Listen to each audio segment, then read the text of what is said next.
Sa isang tahimik na baryo na napapalibutan ng luntiang kabundukan at malalawak na bukirin, lumaki ako sa piling ng aking lola na si Lokring. Kilala siya sa aming lugar bilang isang matandang may malalim na kaalaman sa mga kwentong bayan at kababalaghan.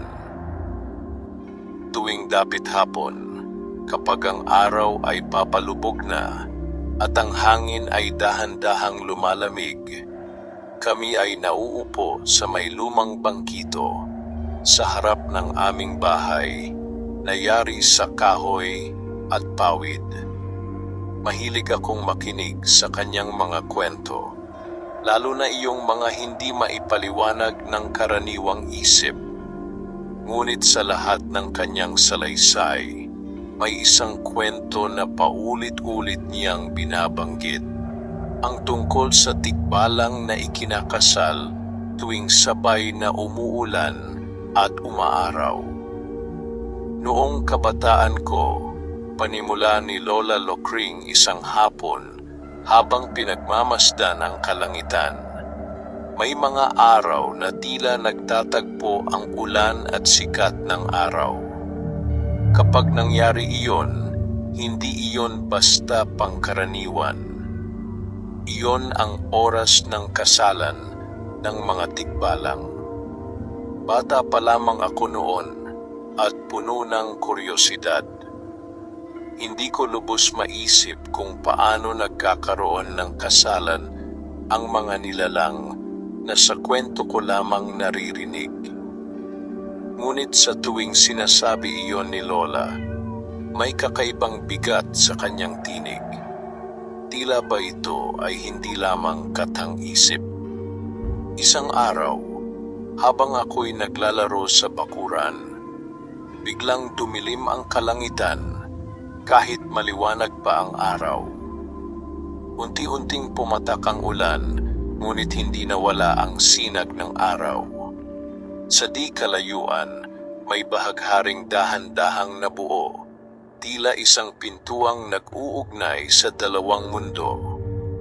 Agad kong naalala ang kwento ni Lola. Tumakbo ako papasok ng bahay at hinanap siya. Nakaupo siya sa kanyang karaniwang pwesto, tahimik na nakatingin sa labas. Hindi siya nagulat sa aking pagpasok. Sa halip, tila inaasahan na niya ito. "Lola," hingal kong sabi, "umuulan at umaaraw. Totoo ba ang sinabi mo?" Hindi siya agad sumagot. Tumayo siya ng marahan at lumapit sa bintana. Ilang sandali siyang tumingin sa bahaghari bago niya ako tinawag. "Halika," sabi niya. "May ipapakita ako sa iyo. Pero tandaan mo, hindi lahat ng makikita mo ay dapat mong maunawaan agad." Lumabas kami ng bahay at tinahak ang makitid na daan papunta sa kakahuyan sa likod ng aming baryo. Hindi iyon ang karaniwan naming dinaraanan. Tahimik ang paligid at tanging patak ng ulan sa mga dahon ang maririnig. Habang papalalim kami sa kagubatan, napansin kong tila nag-iiba ang hangin. Mas malamig, mas mabigat, at parang may kung anong presensya na hindi nakikita ngunit ramdam. Huminto si Lola sa isang bahagi ng gubat kung saan may isang matandang puno ng balete. Malalaki ang mga ugat nito na tila mga kamay na nakabaon sa lupa at ang mga sanga ay nakalaylay na parang nagbabantay. "Dito," bulong ni Lola. Bigla kong narinig ang mahinang tugtog. Hindi ko matukoy kung saan nanggagaling. Parang hangin, ngunit may ritmo. Unti-unti, may mga aninong gumalaw sa pagitan ng mga puno. At doon ko sila nakita. Matataas na nilalang na may katawan ng tao, ngunit ulo ng kabayo. Nakasuot sila ng mga kakaibang kasuotan, tila gawa sa dahon at ulap. Sa gitna nila, may dalawang tikbalang na nakatayo sa ilalim ng liwanag na dumaraan sa pagitan ng ulan at araw. Isang kasalan ang nagaganap. Hindi ako makagalaw. Halo-halo ang aking nararamdaman. Takot, pagtataka, at paghanga. Tahimik kong pinanood ang seremonya. Walang salita, ngunit malinaw ang kanilang kilos. May paggalang, may saya, at may ritual na tila sinauna pa. Naramdaman kong hinawakan ni Lola ang aking balikat. "Huwag kang gagalaw," mahina niyang sabi. "Hindi nila tayo dapat mapansin." Pinilit kong huminga ng dahan-dahan. Ngunit sa isang iglap, tila may isang tikbalang na napalingon sa aming direksyon. Tumigil ang lahat. Ang hangin ay biglang tumahimik. Akala ko'y tapos na. Ngunit sa halip na galit, ang tikbalang ay bahagyang yumuko. Parang kinikilala ang aming presensya. Maya-maya, nagpatuloy ang kasalan na tila walang nangyari. Hindi ko maintindihan kung bakit. Matapos ang ilang sandali, unti-unting naglaho ang mga nilalang kasabay ng paghina ng ulan. Naiwan na lamang ang bahaghari at ang tahimik na gubat. Umuwi kami ni Lola nang walang imik. Pagdating sa bahay, saka lamang siya nagsalita. "Hindi lahat ng tao ay nabibigyan ng pagkakataong makita iyon," sabi niya. "Ngayon, alam mo na may mga bagay sa mundong ito na hindi nakikita ng karamihan." "Bakit po nila tayo nakita?" tanong ko. "Dahil pinayagan nila," sagot niya. At ibig sabihin noon, may dahilan. Hindi na ako nakapagsalita. Sa gabing iyon, hindi ako agad nakatulog. Paulit-ulit kong iniisip ang aking nakita. At sa kaibuturan ng aking isipan, alam kong iyon ay simula pa lamang. May lihim na unti-unting nabubunyag. Isang lihim na matagal nang alam ni Lola Lokring, at ngayon ay ako na rin ang magsisimulang umunawa. Kinabukasan, matapos ang aking nasaksihan sa kagubatan, nagising akong may kakaibang pakiramdam. Hindi iyon ang karaniwang antok o pagod na nararamdaman tuwing umaga. Para bang may naiwan sa aking isip, isang alaala na hindi basta nawawala, isang damdaming hindi ko maipaliwanag. Tahimik ang bahay nang bumangon ako. Karaniwan, maaga nang gising si Lola Lokring upang maghanda ng almusal, ngunit sa pagkakataong iyon ay wala siya sa kusina.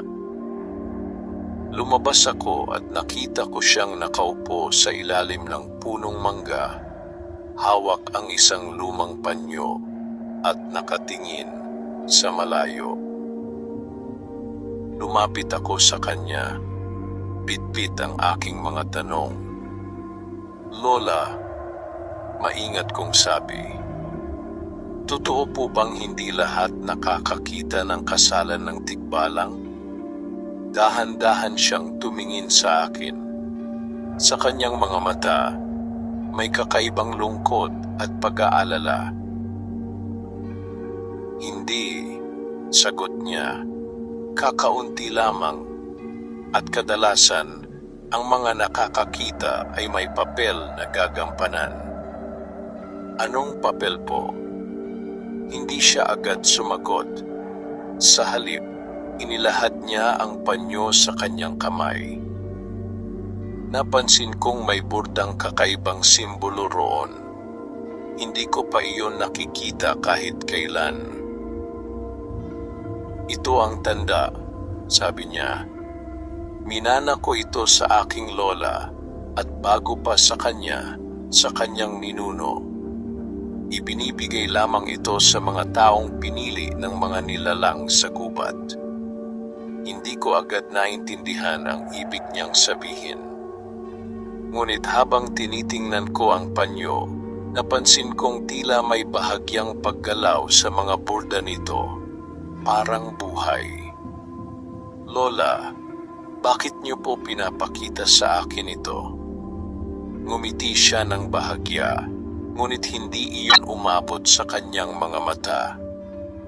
Dahil ikaw na ang susunod. Parang tumigil ang oras sa sinabi niyang iyon. Hindi ko po maintindihan, sagot ko, bahagyang kinakabahan. Maiintindihan mo rin, sabi niya. Ngunit hindi agad. May mga bagay na kailangang maranasan bago lubos na maunawaan.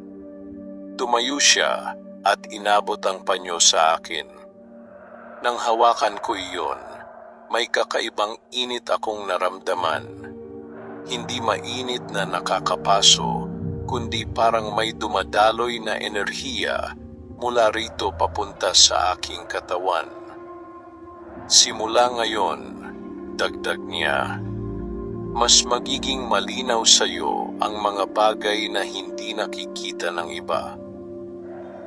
Hindi ko alam kung matutuwa ako o matatakot.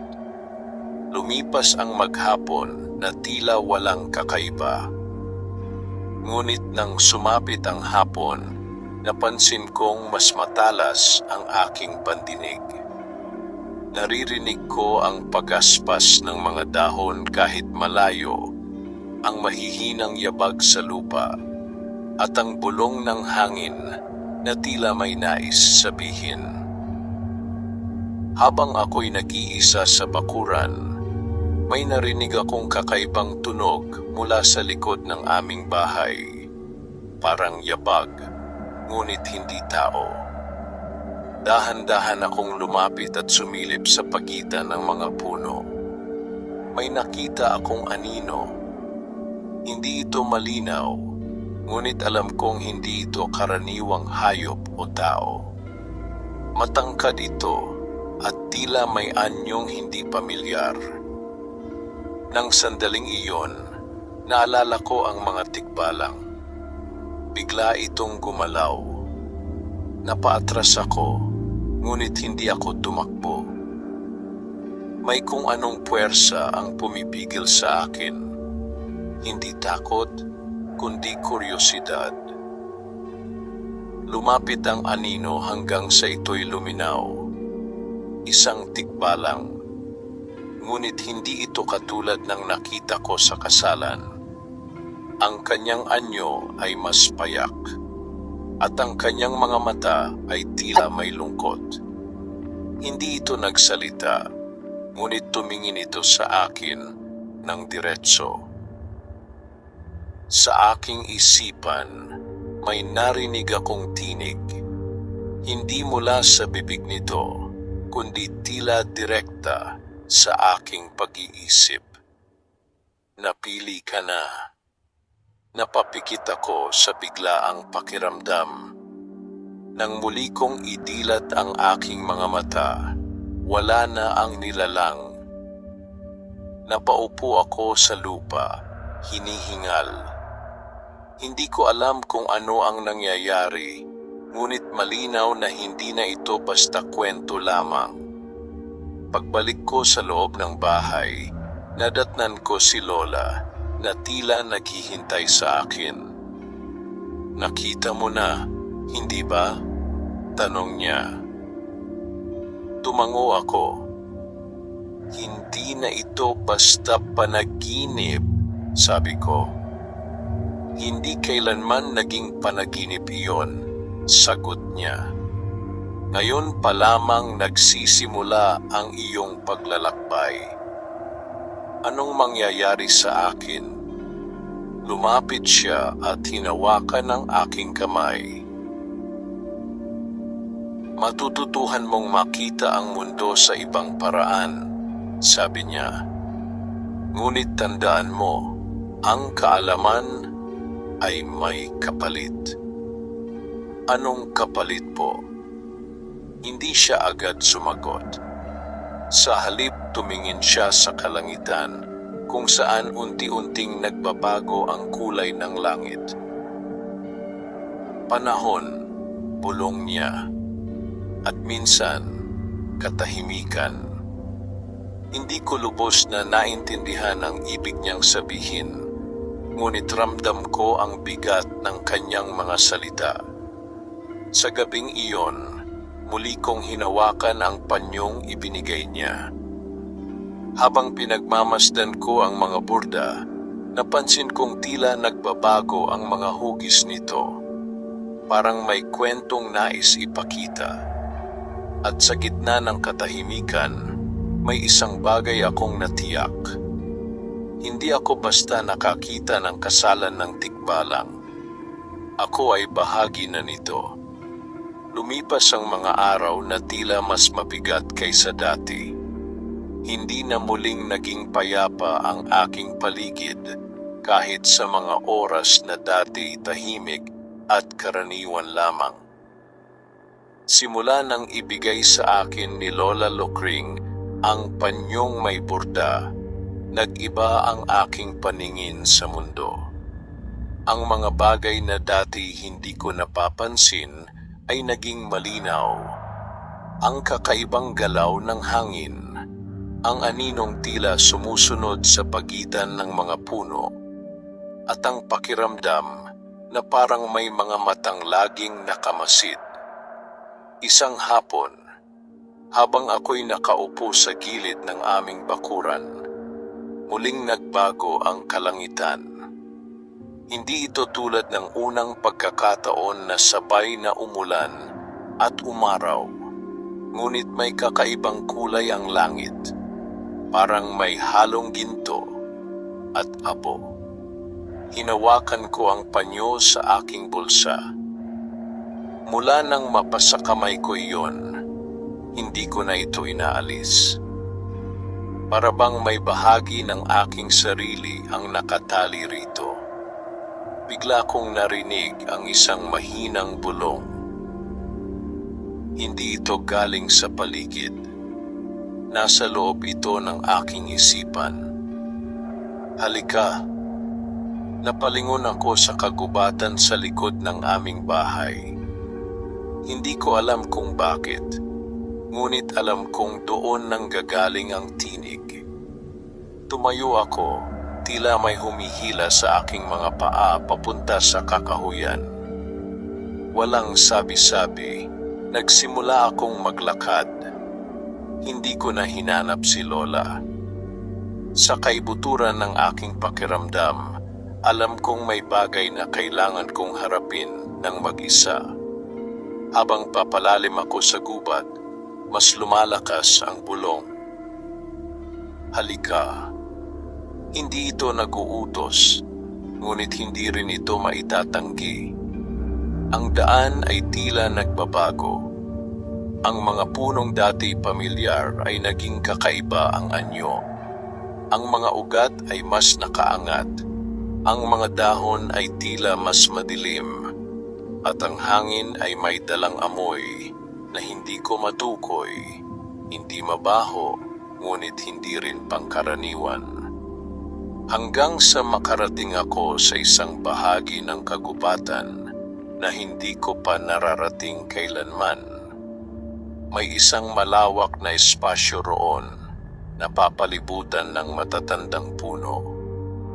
Sa gitna nito ay isang bilog na parang bakas sa lupa, tila isang sinaunang lugar na matagal nang hindi ginagalaw. Huminto ako. Ang bulong ay tumigil. Sa katahimikan, may narinig akong mahinang yabag. Mula sa likod ng isang puno, lumitaw ang isang tikbalang.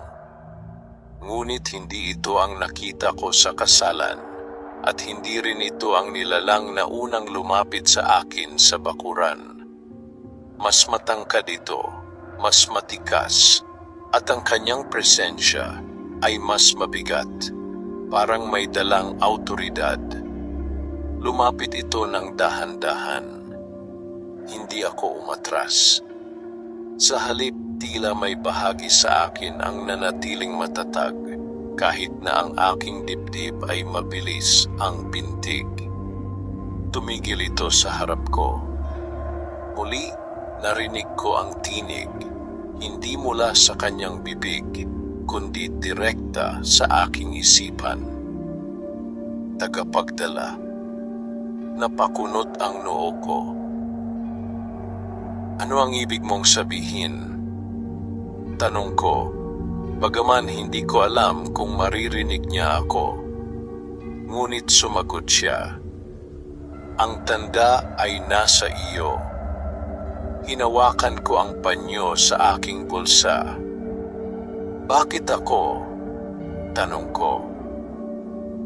Sandaling nanahimik ang nilalang. Hindi ikaw ang pumili, sagot niya. Ikaw ang pinili. Hindi ko alam kung bakit, ngunit ang sagot na iyon ay hindi nakapagbigay ng kapanatagan. Sa halip, mas lalo akong kinabahan. Para saan? Pilit kong tanong. Unti-unting umikot ang tikbalang sa paligid ko, tila sinusuri ang aking kabuuan. Ang kasalan ay hindi lamang seremonya, sabi niya. Ito ay kasunduan. Kasunduan. Ulit ko. Sa pagitan ng aming mundo at ng sa inyo. Napatingin ako sa paligid. Anong mangyayari kung hindi ito matuloy? Tumigil siya sa aking harapan. Magkakaroon ng kaguluhan. Naramdaman kong nanlamig ang aking mga kamay. Anong klaseng kaguluhan? Ang mga hangganan ay mawawala, sagot niya. At kapag nangyari iyon, hindi na magkakahiwalay ang dalawang mundo. Hindi ko lubos maunawaan ang ibig niyang sabihin, ngunit ramdam ko ang bigat nito. Bakit ako ang kailangan? Lumapit siya ng kaunti, at sa unang pagkakataon, nakita ko ng malinaw ang kanyang mga mata. Hindi ito mabangis, kundi malalim, parang may dalang mahabang kasaysayan.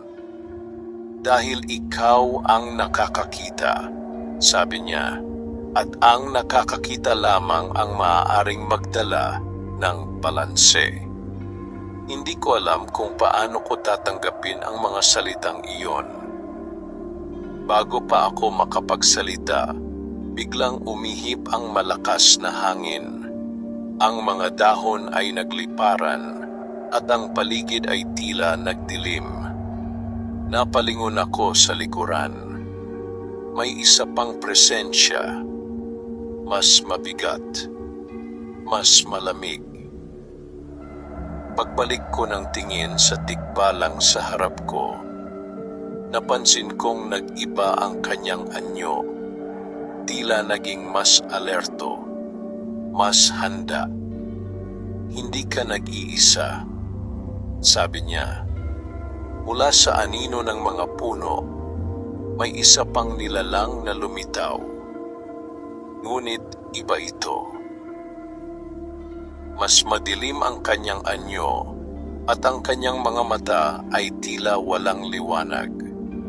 Ramdam ko agad na hindi ito katulad ng iba. Hindi ito bahagi ng kasalan. At sa sandaling iyon, naunawaan ko may panganib na paparating.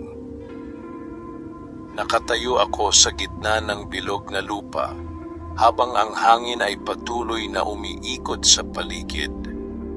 Ang Ang tikbalang na nasa aking harapan ay nanatiling matatag, ngunit ramdam ko ang pagbabago sa kanyang kilos. Tila may hinaharap siyang hindi pangkaraniwan. Sa likuran ko, ang presensyang unang naramdaman ay unti-unting lumalapit.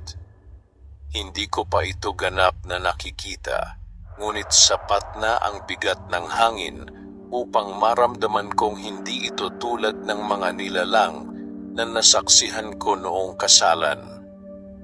Manatili ka, mariing sabi ng tikbalang sa aking isipan. Hindi ako gumalaw. Mula sa pagitan ng mga puno, lumitaw ang nilalang. Mas mataas ito kaysa sa tikbalang na nasa harapan ko. Ngunit ang kanyang anyo ay tila hindi buo. Parang anino na pilit hinuhubog ang sarili. Ang kanyang katawan ay kumikilos na tila usok at ang kanyang mga mata ay walang malinaw na anyo. Ngunit ramdam ko ang malamig nitong titig. Ano iyon? Tanong ko. Mahina ngunit nanginginig. Hindi agad sumagot ang tikbalang.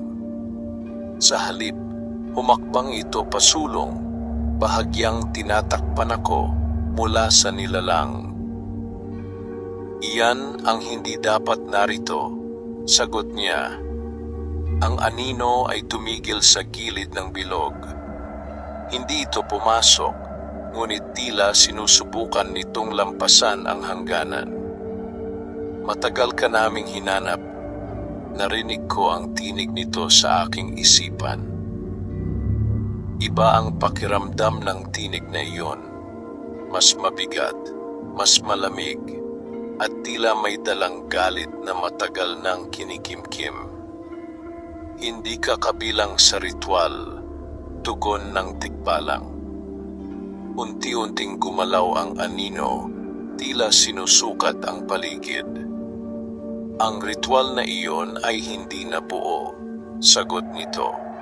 May nawawala. Napakunot ang noo ko. Ano ang nawawala? Hindi ko napigilang itanong. Biglang napalingon sa akin ang anino. Sa unang pagkakataon, ramdam ko ang kanyang buong atensyon. Ikaw. Nanlamig ang aking buong katawan. Bago pa ako makapagsalita, mabilis na humakbang ang tikbalang sa aking harapan. Huwag mo siyang lapitan, mariing sabi nito. Ngunit hindi umatras ang anino. Hindi siya sa inyo, patuloy nito. Hindi rin siya sa amin. Siya ay nasa pagitan. Hindi ko alam kung ano ang ibig sabihin noon, ngunit ramdam kong may katotohanan sa kanyang mga salita. Inawakan ko ang panyo sa aking bulsa. Muli naramdaman ko ang init nito, mas malakas kaysa dati. Lola, bulong ko sa sarili ko. Parang may sagot na hinahanap ang aking puso. Ngunit hindi ko pa ito maabot. Lumabas ka sa bilog, sabi ng anino. Huwag kang makinig, agad na sagot ng tikbalang. Naramdaman kong parang hinihila ako ng dalawang puwersa. Isa na nag-uutos at isa na nagpoprotekta. Bakit ako? Tanong ko, halos pasigaw. Tahimik ang paligid sa loob ng ilang sandali. Pagkatapos, sabay silang nagsalita, ngunit magkaiba ang kanilang tinig. Dahil ikaw ang susi, sabi ng anino. Dahil ikaw ang tagapagdala, sabi ng tikbalang. Hindi ko alam kung alin ang paniniwalaan ko. Ngunit sa kaibuturan ng aking pakiramdam, Alam kong may desisyon akong kailangang gawin. Unti-unti akong humakbang. Tumigil ka, mariing utos ng tikbalang. Ngunit hindi ako tumigil. Lumapit ako sa gilid ng bilog. Habang papalapit ako sa hangganan, mas nararamdaman ko ang kakaibang lakas na nagmumula sa anino. Parang may hinihingi ito sa akin, isang bagay na hindi ko pa lubos nauunawaan. Lumabas ka, muli nitong sabi. Ngayon ay mas malinaw. Tumigil ako sa mismong gilid. Naramdaman ko ang panyo sa aking kamay na tila kumikibot. Sa isang iglap, may mga larawang dumaan sa aking isipan. Mga eksenang hindi ko pa nararanasan, ngunit tila bahagi ng aking alaala. Isang matandang babae, si Lola Lokring, na nakatayo sa parehong lugar. Isang kasunduan, isang pangako, at isang bagay na hindi niya natupad. Napaatras ako. Hindi bulong ko. Napalingon ako sa tikbalang. Totoo ba? Tanong ko. Hindi siya sumagot agad. Ngunit sapat na ang kanyang katahimikan upang maunawaan ko. May bahagi ng kasunduan na hindi natapos. At ngayon, ako ang kailangang tumapos nito.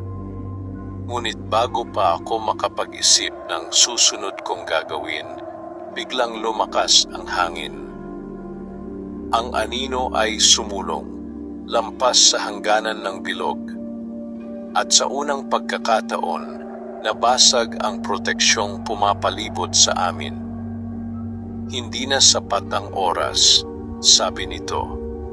Naramdaman kong hinila ako ng isang malakas na puwersa. Napatingin ako kay tikbalang. Sa kanyang mga mata, may isang malinaw na mensahe. Hindi na ito basta pagsubok. Ito na ang simula ng panganib. Ang hangin ay tila nagwawala sa loob ng bilog na dati payapa. Ang lupa sa ilalim ng aking mga paa ay bahagyang umuuga at ang mga dahon ay umiikot na parang dinadala ng isang puwersang hindi nakikita. Ang proteksyong kanina lamang ay buo at matatag ay tuluyan ng nabasag. Ang anino ay tuluyan ng nakapasok. Napatras ako, ngunit bago pa ako tuluyang matumba, mabilis akong hinila ng tikbalang palayo sa gitna. Ang kanyang galaw ay mabilis ngunit maingat, tila sanay sa ganitong uri ng panganib. Hindi ka dapat lumapit, sabi niya sa aking isipan. Ngayon ay mas mabigat ang tono. Hindi ko alam. Sagot ko, hingal at nalilito. May nakita ako, si Lola. Nandito siya dati. Sandaling nanahimik ang tikbalang, ngunit hindi niya inalis ang kanyang tingin sa anino na ngayon ay unti-unting lumalakas ang anyo. Alam ko, sagot niya. Siya ang huling tagapagdala bago ka. Parang may kumurot sa aking dibdib. Anong nangyari sa kanya? Tanong ko. Hindi agad siya sumagot. Sa halip itinaas niya ang kanyang ulo at tila nakikinig sa paligid, parang may inaantabayanan. Hindi niya natapos ang kasunduan. Sa wakas ay sabi niya, "Bakit?" Pilit kong tanong. "Pinili niyang bumalik sa mundo ninyo," sagot niya. "Iniwan niya ang ritual bago ito tuluyang maisara." Napayuko ako.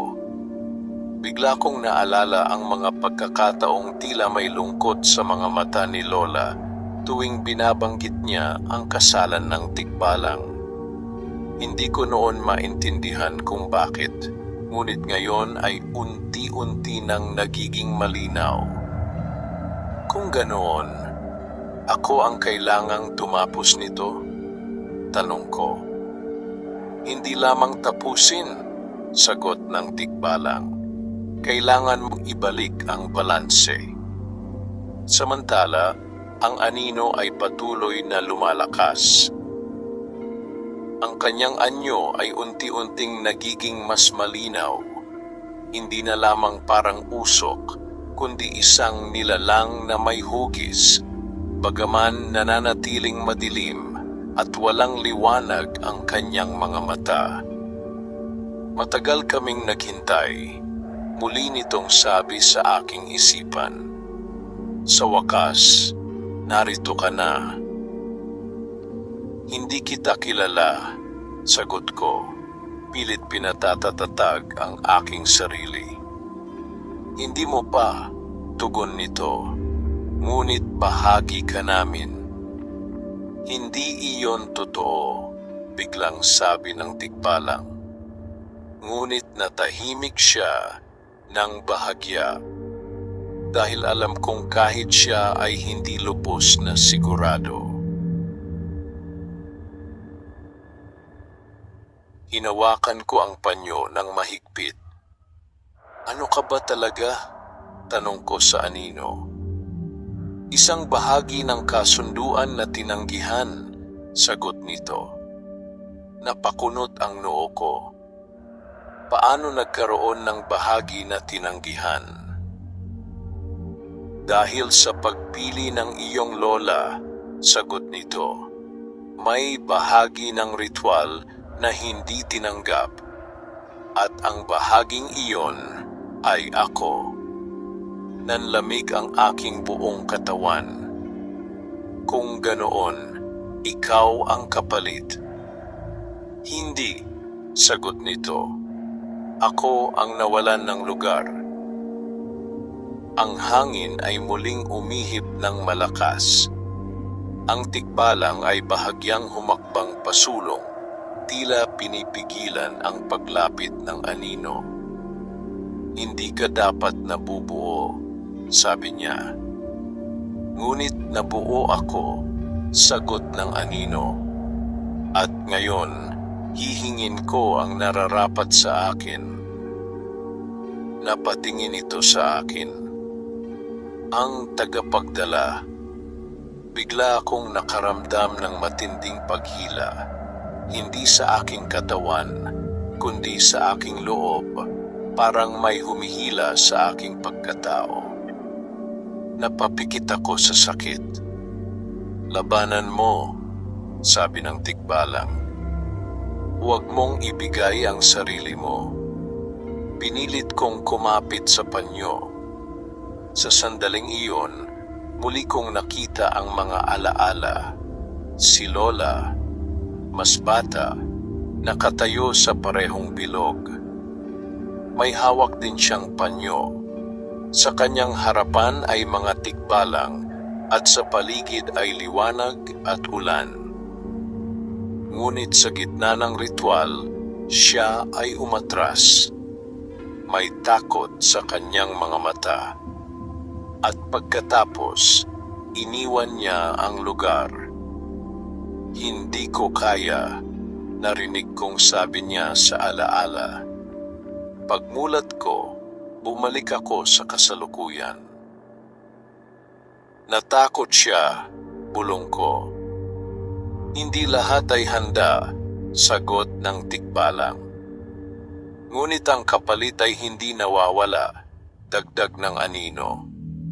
Naramdaman kong mas lumalakas ang paghila. "Ano ang mangyayari kung sumama ako sa iyo?"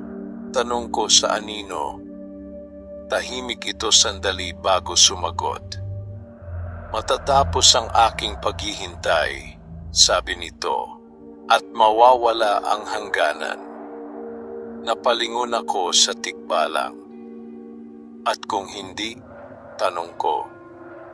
Magpapatuloy ang kaguluhan, sagot niya. Ngunit may paraan pa upang ayusin ito. Paano? Hindi siya agad sumagot. Sa halip tumingin siya sa langit na unti-unting nagdidilim. Kailangan mong harapin ang ritual, sabi niya. Sa susunod na kasalan. Pero hindi pa naman umuulan at umaaraw, sagot ko. Darating iyon, sabi niya. Mas maaga kaysa inaasahan. Ang anino ay bahagyang umatras, ngunit hindi ito nawala. Hindi ka makakatakas, sabi nito. Kapag dumating ang oras, pipili ka. Unti-unti itong naglaho, parang usok na tinangay ng hangin. Muling naging tahimik ang paligid. Ngunit hindi na iyon ang katahimikang dati kong kilala. Napaupo ako sa lupa, pagod at nalilito. Lumapit ang tikbalang. May oras ka pa, sabi niya, ngunit hindi iyon matagal. Paano ko malalaman kung handa na ako? Tanong ko. Hindi mo malalaman, sagot niya. Kailangan mong magtiwala sa aking sarili at sa kasunduang iniwan ng aking lola. Habang kami ay papalabas ng kagubatan, ramdam ko ang bigat ng responsibilidad na unti-unting bumabalot sa akin. Hindi na ito basta kwento. Hindi na ito lihim lamang. Ito ay isang obligasyon. At kapag dumating ang susunod na ulan na may kasamang araw, kailangan kong maging handa. Dahil doon magtatapos ang nakaraan. At magsisimula ang kapalaran na ako ang kailangang humarap. Mula nang mangyari ang pagkabasag ng bilog sa kagubatan, hindi na muling naging payapa ang bawat araw. Ang mga tunog na dati bahagi lamang ng kalikasan ay tila may kahulugan na ngayon.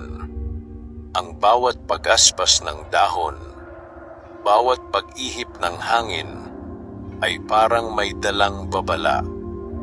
Pagbalik ko sa bahay noong gabing iyon, nadatnan ko si Lola Lokring na nakaupo sa loob, tahimik at tila naghihintay. Hindi na niya kinailangang magtanong. Sa kanyang mga mata pa lamang, alam kong batid na niya ang nangyari. Pumasok na siya, sabi niya ng marahan. Tumango ako. Hindi na siya nananatili sa labas, sagot ko. Matagal siyang hindi nagsalita. Tanging ang mahinang ilaw ng lampara ang gumagalaw sa pagitan namin. Hindi ko dapat iniwan ang ritual noon, bulong niya. Bakit po kayo umalis? Tanong ko, diretsahan ngunit may paggalang. Napapikit siya sandali. Dahil natakot ako, sagot niya. Hindi sa mga tikbalang, kundi sa kung ano ang hinihingi ng kasunduan. Umupo ako sa tapat niya. Ano po ba talaga ang kailangan gawin? Tanong ko. Dahan-dahan niyang kinuha ang aking kamay at inilapat dito ang panyo. Ang tagapagdala, sabi niya, ay hindi lamang saksi. Siya ang tulay. Tulay. Ulit ko. Sa pagitan ng dalawang mundo, paliwanag niya. Kapag dumating ang kasalan, kailangan mong tanggapin ang buong kasunduan. Walang iiwan, walang tatanggihan. Naalala ko ang sinabi ng anino. isang bahagi na tinanggihan. At kung matakot ako, tanong ko. Tumingin siya sa akin at sa pagkakataong iyon, nakita ko ang bigat ng kanyang pagsisisi.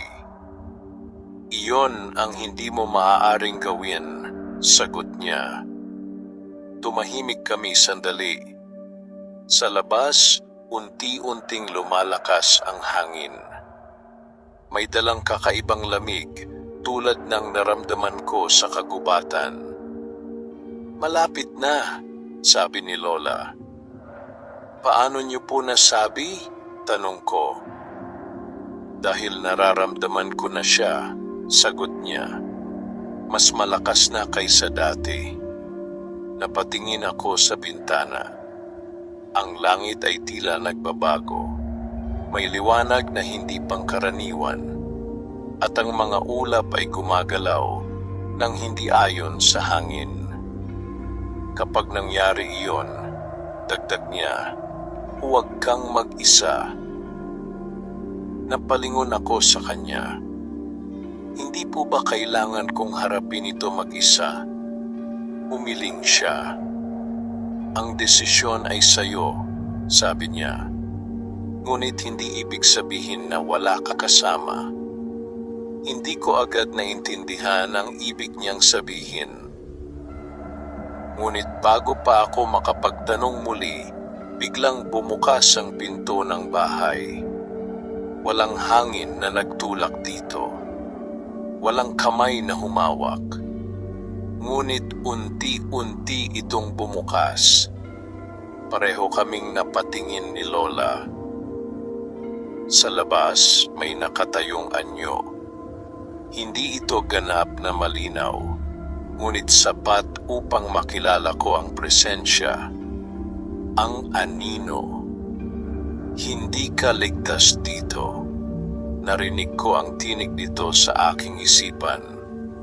Tumayo si Lola at humakbang sa aking harapan. Huwag kang lalapit, sabi niya. Matatag ang boses. Ngunit hindi ito umatras. Hindi ka nakabilang sa kasunduan, sagot ng anino. Natapos na ang iyong bahagi. Hindi pa, mariing tugon ni Lola. Nasa akin pa ang pananagutan. Tapos na iyon nang ikaw ay umalis, sagot nito. Naramdaman kong mas lumalakas ang presensya ng anino. Ang hangin sa loob ng bahay ay tila bumibigat. Hindi mo siya kukunin, sabi ni Lola. Hindi ko siya kukunin, sagot ng anino. Siya ang lalapit. Napatingin ito sa akin. At kapag dumating ang oras, hindi mo siya mapipigilan. Naramdaman kong muling kumibot ang panyo sa aking kamay. Parang may nais itong ipaalala. Umalis ka, sabi ko, kahit nanginginig ang boses ko. Sandaling tumahimik ang anino. Pagkatapos, unti-unti itong umatras. Ngunit bago ito tuluyang maglaho, may iniwan itong salita. 3 gabi, nawala ito kasabay ng paghina ng hangin. Muling nagsara ang pinto. Tahimik ang paligid. 3 gabi, ulit ko. Tumango si Lola. Iyon ang pagitan bago ang kasalan, sabi niya. Handa na ba ako? Tanong ko. Hindi siya agad sumagot. Sa halip, hinawakan niya ang aking pisngi. Hindi kailanman magiging sapat ang paghahanda, sabi niya. Ngunit may oras ka pa upang maunawaan. Ang alin? Ang sarili mo, sagot niya. Sa gabing iyon, hindi ako natulog. Habang hawak ko ang panyo, pinikit ko ang aking mga mata at sinubukang alalahanin ang lahat ng aking nakita, ang kasalan, ang tikbalang, ang anino at si Lola. At sa gitna ng lahat, may isang bagay akong unti-unting nauunawaan. Ang laban na darating ay hindi lamang sa pagitan ng mga nilalang. Ito ay laban ng pagpili. At sa loob ng 3 gabi, kailangan kong malaman kung sino ako sa kasunduang iyon. Dumating ang unang gabi ng hindi inaasahan. Hindi ito dumaan sa karaniwang paglipas ng oras. Parang may puwersang humila sa dilim upang mas mapabilis ang pagdating nito. Ang kalangitan ay hindi ganap na madilim, ngunit hindi rin maliwanag. May kakaibang kulay ang paligid, tila may bahid ng abo at ginto na hindi nawawala kahit wala na ang araw. Tahimik ang buong baryo. Walang maririnig na ingay ng tao, ni huni ng mga hayop. Ang katahimikan ay hindi payapa, kundi mabigat, parang may hinihintay. Nakaupo ako sa loob ng bahay, hawak ang panyong iniwan ni Lola Lokring. Sa bawat paghawak ko rito, mas malinaw ang mga larawang pumapasok sa aking isipan. Mga alaala na hindi akin, ngunit unti-unti kong nauunawaan. Si Lola, nakatayo sa gitna ng bilog sa kagubatan. Ang ulan at araw na sabay na sumisilay. At ang sandali ng kanyang pagtalikod. Napamulat ako. Sa labas, may narinig akong mahinang yabag. Hindi ko na hinintay na tawagin ako. Tumayo ako at dahan-dahang lumabas ng bahay. Ang hangin ay malamig at ang paligid ay tila mas malawak kaysa dati. Sa di kalayuan, sa gilid ng kagubatan, may isang anyong nakatayo. Ang tikbalang. Siya ang unang lumapit sa akin sa bilog. Lumakad ako palapit. Hindi siya gumalaw, ngunit naramdaman kong hinihintay niya ako. Nagsimula na, sabi niya sa aking isipan. Ito na ba ang unang gabi? Tanong ko. Tumango siya ng bahagya. Ang unang gabi ay para sa pag-alala. Sabi niya, pag-alala ng ano? Pinagmulan, sagot niya. Hindi ko agad naintindihan, ngunit bago pa ako makapagtanong, unti-unting nagbago ang paligid. Ang kagubatan ay tila nawala. Napalitan ito ng isang lugar na hindi ko kilala, ngunit pamilyar ang pakiramdam. May liwanag na nakapalibot at sa gitna ay isang batang babae. Nakatalikod siya sa akin. Ngunit kahit hindi ko pa nakikita ang kanyang mukha, alam ko na kung sino siya. Si Lola Lokring, noong siya ay bata pa. Lumapit ako, ngunit tila hindi niya ako nakikita. Sa kanyang harapan, may mga tikbalang na nakapalibot, hindi nakakatakot, kundi tila nagbabantay. Handa ka na ba? Narinig kong tanong ng isa sa kanila. Tumango ang batang si Lola. Handa na po, sagot niya. May tiwala sa kanyang tinig. May tapang.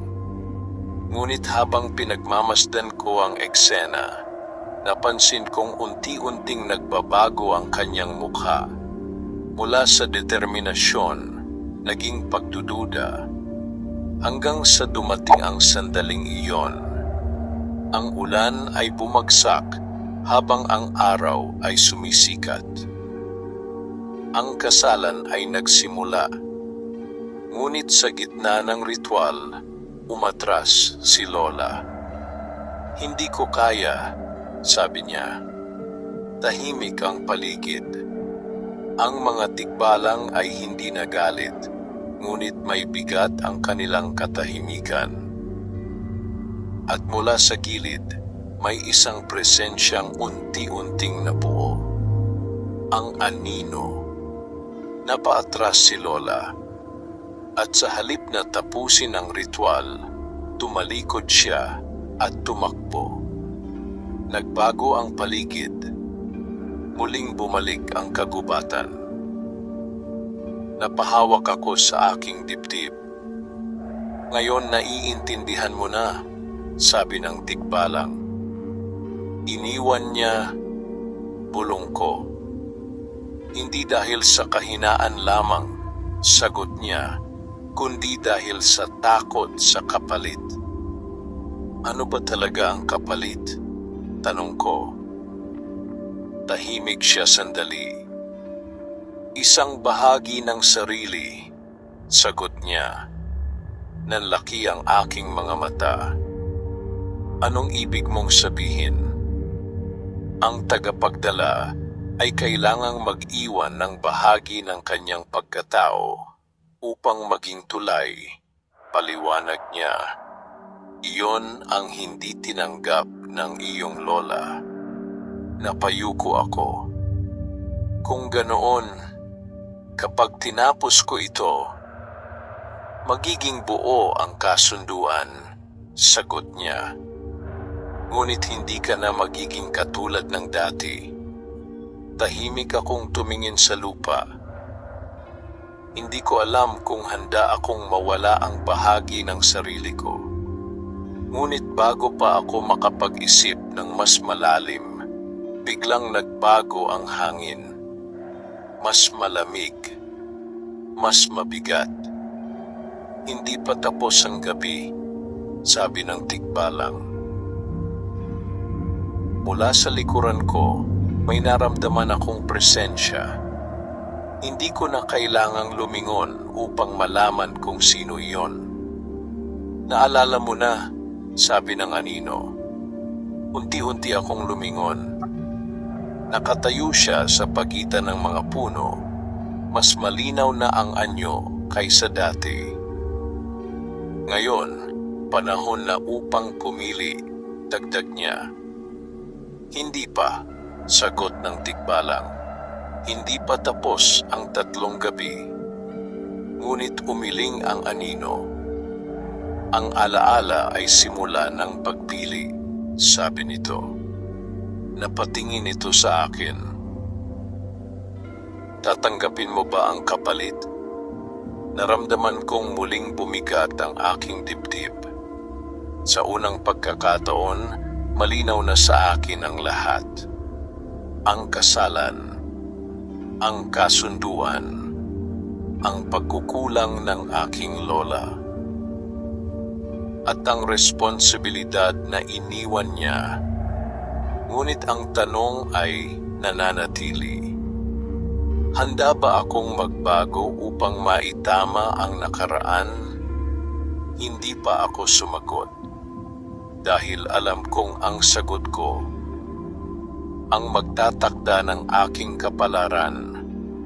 Dumating ang ikalawang gabi ng mas mabigat kaysa sa una. Kung ang unang gabi ay para sa pag-alala, ang ikalawa ay tila para sa pagharap sa katotohanan na hindi ko maaaring takasan. Mula pa lamang sa paglubog ng araw, ramdam ko na ang kakaibang pagbabago sa paligid. Ang hangin ay hindi na lamang malamig, tila may dalang bigat na dumarampi sa balat at pumapasok hanggang sa kaibuturan ng aking dibdib. Tahimik si Lola Lokring buong maghapon. Hindi siya nagsalita, ngunit ang kanyang presensya ay sapat upang ipaalala sa akin ang nalalapit na sandali. Sa kanyang mga mata, naroon ang pag-aalala, ngunit may halong pagtanggap. Parang alam niyang hindi na ito maiiwasan. Nang tuluyang dumilim, kusa akong tumayo. Hindi ko na hinintay na tawagin pa ako ng kagubatan. Ako na mismo ang lumapit. Habang naglalakad ako patungo sa kakahuyan, ramdam kong mas malinaw na ngayon ang daan. Parang hindi na ako naliligaw. Parang may bahagi sa akin na kabisado na ang lugar na iyon kahit hindi ko pa ito lubos na napupuntahan noon. Pagdating ko sa bilog na lupa, agad kong napansin ang pagbabago. Ang lupa ay hindi na payapa. May mga bakas na tila dumaan ang isang malakas na puwersa, mga bitak, mga ugat na nakaangat, at ang hangin ay umiikot sa gitna na parang may pinapangalagaan. Nandoon na ang tikbalang. Tahimik siyang nakatayo, ngunit ang kanyang anyo ay tila mas mabigat kaysa dati. "Narito ka na," sabi niya sa aking isipan. "Oo," sagot ko. "Ano ang mangyayari ngayong gabi?" "Ang ikalawang gabi ay para sa pag-unawa," sagot niya. "Pag-unawa ng ano?" "Ng iyong sarili," tugon niya. Hindi pa ako nakapagtatanong muli nang biglang nagbago ang paligid. Ang lupa sa ilalim ko ay tila nawala. Napunta ako sa isang lugar na walang malinaw na hangganan. Parang nasa pagitan ng liwanag at dilim. Sa aking harapan, may 3 anyo. Una, isang batang lalaki. Pangalawa, isang anyong katulad ng nakita kong anino. At pangatlo, isang anyo na hindi ko agad makilala. Lumapit ako. Ang batang lalaki ay ako. Mas bata, walang kaalam-alam sa mga nangyayari, payapa ang mukha, walang dalang bigat. Ang anino ay nanatiling tahimik, ngunit ramdam ko ang kanyang presensya, pareho ng nilalang na patuloy na lumalapit sa akin sa mga nakaraang gabi.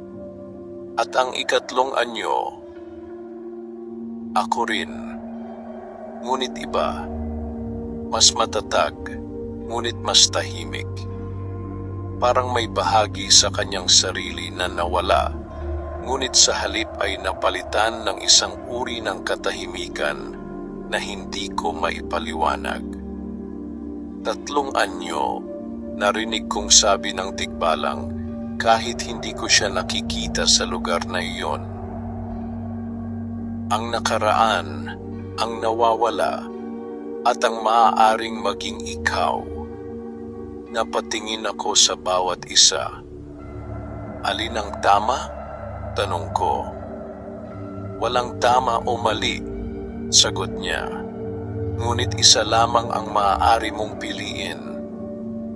Bakit kailangan pumili? Tanong ko. Dahil hindi mo maaaring dalhin ang lahat, sagot niya. Tahimik akong lumapit sa batang ako. Hinawakan ko siya, ngunit wala akong naramdaman. Parang alaala lamang siya. Lumipat ako sa anino. Paglapit ko, agad kong naramdaman ang lamig. Bahagi mo ako, sabi nito. Hindi kita pinili, sagot ko. Ngunit narito ako, tugon nito. Dahil may bahagi na tinanggihan. Napapikit ako. Pagkatapos, lumapit ako sa ikatlong anyo. Tahimik lamang siya. Ngunit sa kanyang presensya, may kakaibang kapayapaan. Kung pipiliin kita, sabi ko, ano ang mawawala sa akin? Hindi siya sumagot. Ngunit naramdaman ko ang sagot. Hindi na ako magiging katulad ng dati. Mawawala ang bahagi ng aking pagiging inosente, ang bahagi ng aking sarili na hindi pa nasusubok. Ngunit sa kapalit, magkakaroon ako ng kakayahang tapusin ang kasunduan. Biglang nagbago ang paligid. Muling bumalik ang kagubatan. Napahinga ako ng malalim. Naunawaan mo na, sabi ng tikbalang. Oo, sagot ko. Hindi ko maiiwasan ang kapalit. Bago pa siya makapagsalita, naramdaman kong muli ang presensya ng anino. Kung ganoon, piliin mo ako, sabi nito. Napalingon ako. Hindi, sagot ko. Sandaling tumahimik ang paligid. Hindi pa ako pipili, dagdag ko. Ang anino ay tila napahinto. Bakit? Tanong nito. Dahil hindi pa tapos ang 3 gabi, sagot ko. At hindi pa ako handa. Tahimik ang tikbalang, ngunit naramdaman kong may bahagyang paggalang sa kanyang presensya. Ang anino ay bahagyang umatras. May isa ka pang gabi, sabi nito, at doon, hindi ka na makakaiwas. Unti-unti itong naglaho. Muling naging tahimik ang paligid. Ngunit ngayon, ang katahimikan ay may kasamang paghihintay. Ang huling gabi, sabi ng tikbalang, ay para sa pagpili. Tumango ako. Sa kaibuturan ng aking isip, alam kong hindi na ako makakatakas. At sa susunod na gabi, kailangan kong tanggapin kung sino ako sa kasunduang ito. Dumating ang 3 gabi ng walang babala. Walang kakaibang pagbabago sa kalangitan sa simula. Walang malakas na hangin. Walang biglaang lamig. Ngunit sa kaibuturan ng aking pakiramdam, alam kong ito na ang huling gabi. Ang gabi na hindi na maaaring ipagpaliban. Tahimik ang buong baryo, ngunit ang katahimikan ay tila may bigat na hindi maipaliwanag. Sa loob ng bahay, nakaupo si Lola Lokring. Nakatingin sa akin na parang may gustong sabihin, ngunit pinipiling manahimik. Lumapit ako sa kanya. Lola, sabi ko, ito na po ang huling gabi. Tumango siya. Alam ko, sagot niya. May gusto pa po ba kayong sabihin sa akin? Tanong ko. Matagal siyang hindi nagsalita. Tinitigan niya ang aking mukha na para bang sinusubukang tandaan ang bawat detalye. Patawad, sa wakas ay sabi niya. Napahinto ako. Para saan po? Sa iniwan kong responsibilidad sa iyo, sagot niya. Kung kaya ko lamang ibalik ang nakaraan. Hindi na po iyon mahalaga, sagot ko. Bagaman ramdam ko ang bigat ng kanyang sinabi. Ako na po ang haharap. Tumayo siya at inilagay ang kanyang kamay sa aking ulo. Kung anuman ang piliin mo, sabi niya, tatanggapin ko. Tumango ako. Paglabas ko ng bahay, agad kong naramdaman ang pagbabago. Ang hangin ay muling bumigat. Ang langit ay unti-unting nagliwanag kahit gabi pa. At sa unang patak ng ulan, hindi na ako nagulat. Ang araw ay sumilip sa pagitan ng ulap. Ang sandali ng kasalan ay dumating. Walang pag-aalinlangan Tinahak ko ang daan patungo sa kagubatan. Hindi na ako natatakot. Hindi na ako nagdadalawang isip. Pagdating ko sa bilog, naroon na ang lahat. Ang mga tikbalang ay nakapalibot, tahimik ngunit handa. Sa gitna ay ang lugar ng ritual, at sa gilid nakatayo ang anino. Pareho silang nakatingin sa akin, parehong naghihintay. Lumakad ako papasok sa gitna, walang pumigil sa akin. Dumating ka na, sabi ng tikbalang na unang nakausap ko. Oo, sagot ko. Handa ka na ba? Tanong niya. Napatingin ako sa paligid, sa ulan, sa liwanag ng araw, sa mga nilalang na matagal nang naghihintay, at sa anino na hindi nawawala. Huminga ako ng malalim. Hindi ko alam kung handa ako, sagot ko. Pero pipili ako. Tahimik ang paligid. Kung ganoon, sabi ng anino, piliin mo ako. At kung hindi, tanong ko, mananatiling hindi buo ang kasunduan, sagot nito. At ako ay patuloy na maghihintay. Napatingin ako sa tikbalang. Kung pipiliin ko ang kasunduan, tanong ko, magiging buo ito, sagot niya. Ngunit may kapalit. Isang bahagi ng sarili ko, dagdag ko. Tumango siya.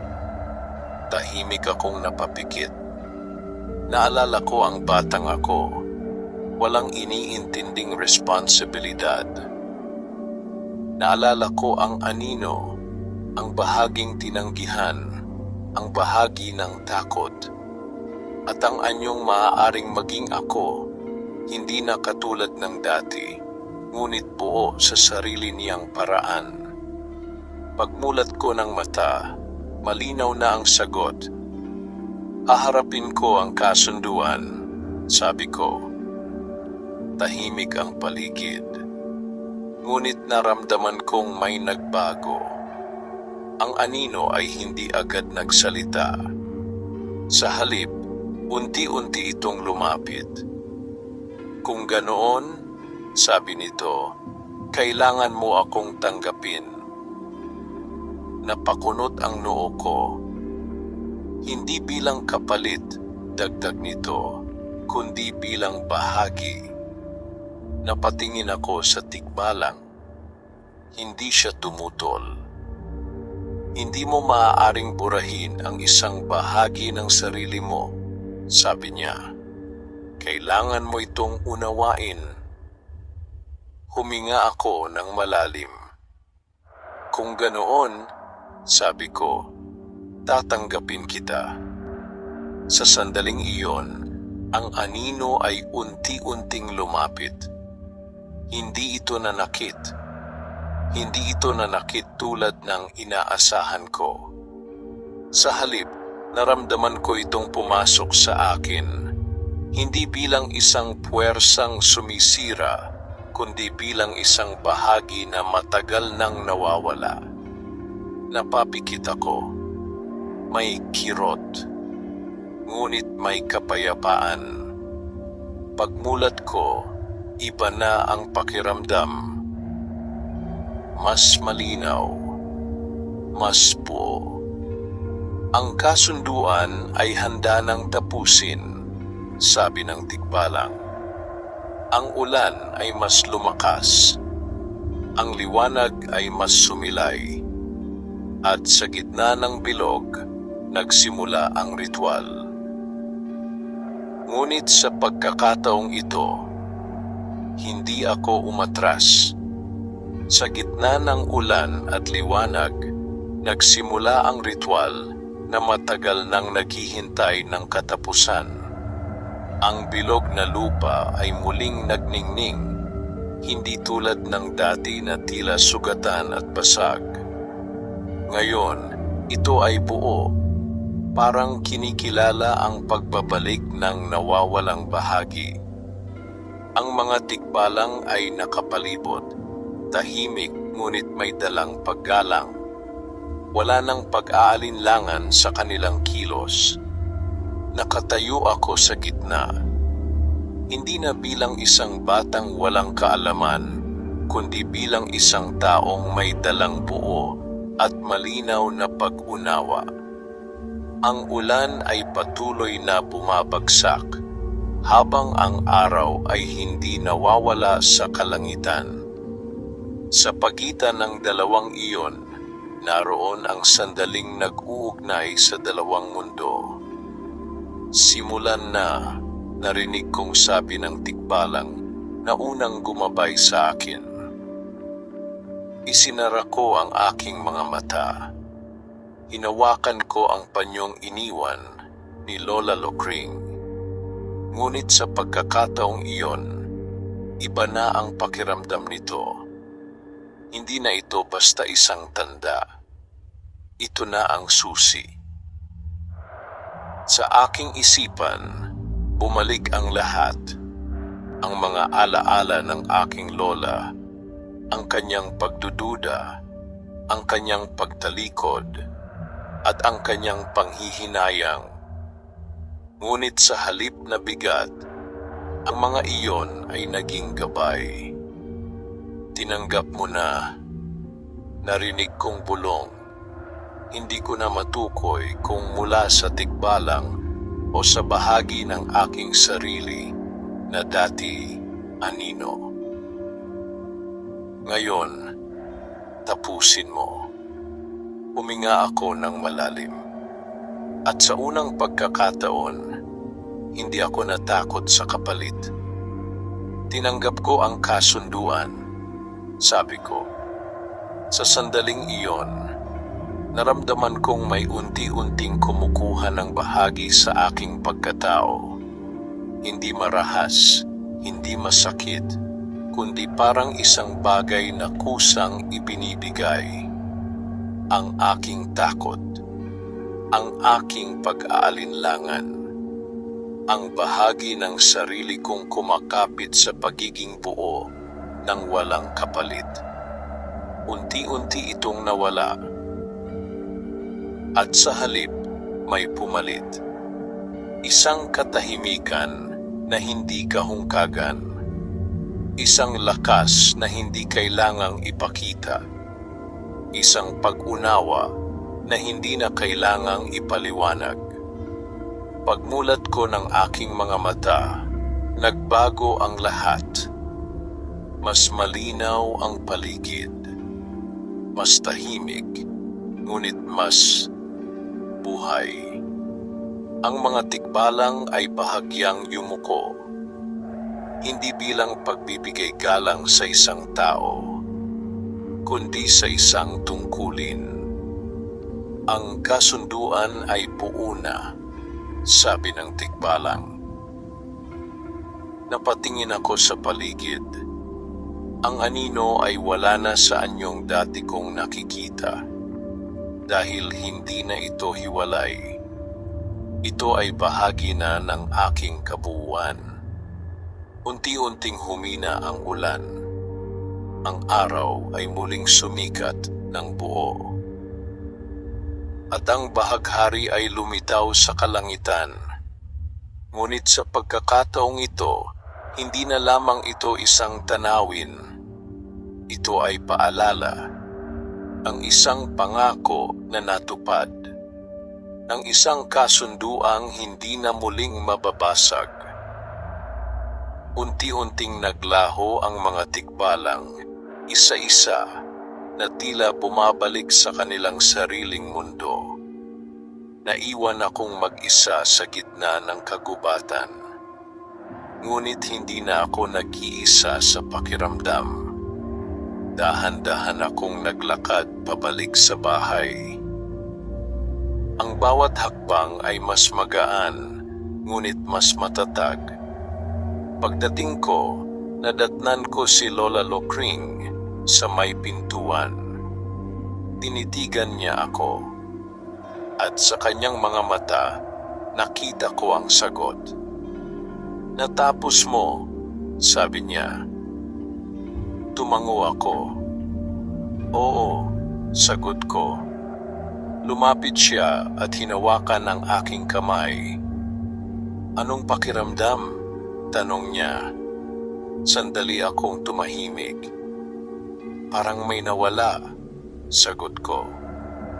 "Pero parang mas buo ako." Napangiti siya at sa unang pagkakataon, wala nang lungkot sa kanyang mga mata. "Iyon ang ibig sabihin ng tunay na kasunduan," sabi niya. Tahimik kaming tumingin sa kalangitan kung saan naroon pa rin ang bahaghari. "Hindi na ba sila babalik?" tanong ko. "Babalik," sagot niya. "Ngunit hindi na tulad ng dati." "Bakit po?" "Dahil ngayon," sabi niya, "may tagapagdala na." Napatingin ako sa aking kamay, sa panyong hawak ko, at sa mundong unti-unti kong nauunawaan. Mula sa araw na iyon, ang kwento ng kasalan ng Tikbalang ay hindi na lamang alamat sa aking pandinig. Ito ay naging bahagi ng aking buhay. At sa tuwing uulan, habang sumisikat ang araw, at may bahagharing lilitaw sa kalangitan, alam ko na may kasunduang muling pinangangalagaan at ako ang tagapagdala nito. Wakas.